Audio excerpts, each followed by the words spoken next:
আলহামদুলিল্লাহ, আলহামদুলিল্লাহ, আলহামদুলিল্লাহ। আমাদের ফার্স্ট লটের 450 প্রোডাক্ট আমরা লাস্ট 1 উইকে সেল করে ফেলেছি। আমাদের বেবি যে হেড প্রোটেক্টরগুলো আছে ইম্পোর্টেড, চায়না ইম্পোর্টেড এবং আমেরিকান ডিজাইন করা এবং 6টি ইন্টারন্যাশনাল অথরাইজড কোম্পানির দ্বারা স্বীকৃত সার্টিফিকেশন নেওয়া।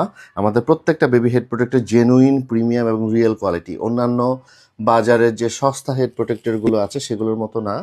আমাদের এই হেড প্রোটেক্টরগুলো বাচ্চাদের সব ধরনের ফ্যাসিলিটি দিবে, ব্যাক প্রোটেক্টর থেকে শুরু করে ইয়ার ব্রিদিং স্পেস, এবং তারা যখন খেলবে তারা খুব আনন্দ সহিত এই এনিমেল শেপটের বেবি হেড প্রোটেক্টরগুলো খুব সুন্দর করে ইউজ করতে পারবে। এবং আপনারা দেখতেই পাচ্ছেন যে এগুলো কত প্রিমিয়াম কোয়ালিটি। আমাদের স্টক আউট হয়ে যাচ্ছে, নেক্সট স্টক আসছে কিন্তু ঈদের পরে হয়ে যাবে। সো ঈদের আগে যারা আপনাদের বাচ্চাদেরকে গিফট করতে চান এই কিউট কিউট বেবি হেড প্রোটেক্টরগুলো, অবশ্যই আমাদের সাথে ইনবক্সে যোগাযোগ করুন অথবা হোয়াটসঅ্যাপে কল করুন। Thank you so much.